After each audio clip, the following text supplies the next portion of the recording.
दोस्तों, आज इस छोटी सी कहानी में आपको बहुत अच्छी बातें सीखने को मिलेगी। कहानी छोटी है लेकिन जानकारी बहुत बड़ी है।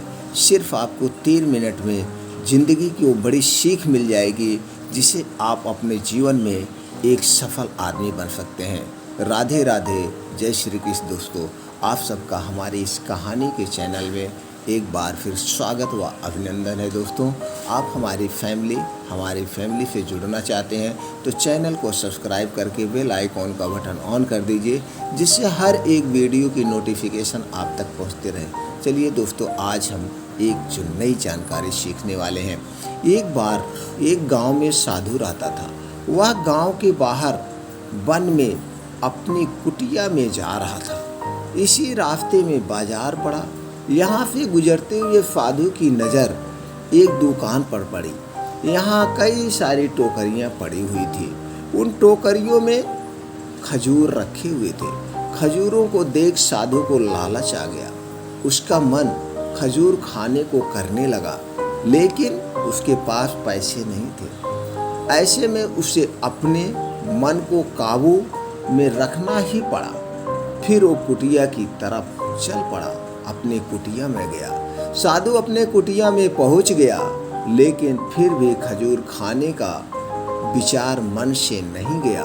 वह लगातार इसी बारे में सोचता रहा। वह ठीक से सो भी नहीं पा रहा था। अगली सुबह वह जागा और फिर से खजूर खाने के बारे में सोचने लगा। उसने सोचा, खजूर खाने हैं तो पैसे तो चाहिए ही होंगे।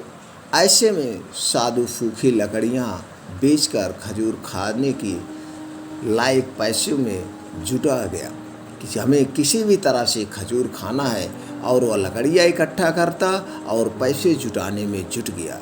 कई लकड़ियों को इकट्ठा करने के बाद वह उन्हें कंधे पर लाद कर बाजार की तरफ चल पड़ा। वह उन लकड़ियों को बेचने जा रहा था। लकड़ियों का गट्ठर काफ़ी भारी था। उसके लिए इन्हें लाद कर आसान नहीं था, लेकिन फिर भी साधु चला गया। कुछ देर चलने के बाद उसके कंधे में दर्द होने लगा। ऐसे में वह कुछ देर चलने के बाद आराम करने के लिए रुक गया। सोचता है, थोड़ी देर आराम करते हैं, फिर बाजार जाकर इसको बेचते हैं। आराम करने के बाद वह फिर चला गया। वह रुक रुक कर किसी तरह वह लकड़ियों के गट्ठर के साथ बाजार पहुंच गया। बाजार पहुंचते समय वो पूरा थक चुका था, क्योंकि कभी इतनी बड़ी लकड़ियों का गट्ठर लेकर वह नहीं चला था। वहाँ उसने सारी लकड़ियाँ बेच दी। अब इतने पैसे तो इकट्ठा हो गए थे कि वह खजूर खरीद सकता था। पैसे लेकर तो वह खजूर की दुकान पर पहुँचा। सारे पैसे देकर उसने खजूर खरीद भी लिया। खजूर लेकर वह कुटिया की तरफ चल पड़ा। कुटिया की तरफ जाते जाते उसके मन में एक विचार आया कि आज खजूर खाने की इच्छा हुई थी तो मैंने खजूर खरीद लिया। मैंने खजूर को खरीदने के लिए, अपनी इच्छा की पूर्ति के लिए बहुत सारे मेहनत भी की। अनेक रास्तों से गुजरना भी पड़ा, अनेक तकलीफ़ों को सहना भी पड़ा।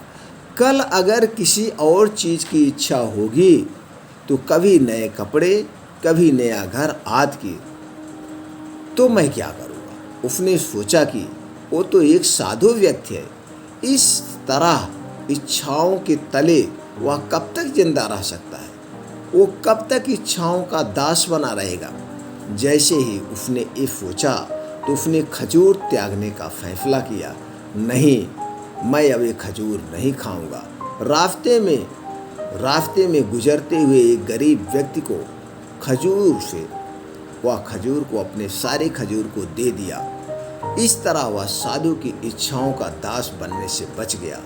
तो उसने सोचा कि अब एक खजूर मेरे को गुलाम बना देगी, मेरे मन को गुलाम बना देगी, इसलिए इस खजूर को मैं दान दे देता हूँ, कोई और खा लेगा। लेकिन मैं अपने दिमाग का दास नहीं बनूंगा। मैं अपने दिमाग को अपने बस में रखूंगा, ना कि मैं दिमाग के बस में होऊंगा। तो दोस्तों, इस छोटी सी कहानी से आपको क्या सीख मिली? हम सभी को अपनी इच्छाओं पर नियंत्रण पाना चाहिए। अगर ऐसा ना किया गया तो व्यक्ति अपनी इच्छाओं का दास बन जाता है। मन काफी चंचल होता है। समय के साथ उनके मन में इच्छाएं उत्पन्न होती रहती हैं। ऐसे में इच्छाओं पर नियंत्रण रखना बेहद आवश्यक है। अगर कोई जरूरत बहुत जरूरी है तो ही उसकी पूर्ति की जानी चाहिए, अन्यथा नहीं। तो कहने का पूरा निचोड़ यही है, जो इंसान अपने मन पर काम करता है, अपने मन को काबू में कर लेता है, वो पूरी दुनिया को जीत सकता है। उसे कभी अपने लाइफ में असफलता मिल ही नहीं सकती है। पूरे कहानी का एक ही निचोड़ है कि अपने मन पे काबू करो और अपने मन को अपने बस में काबू करो। दुनिया आपके कदमों में झुकेगी और आप दुनिया का एक ऐसा इंसान बन जाएंगे जिनका नाम आने वाली पुश्त भी याद रखेगी।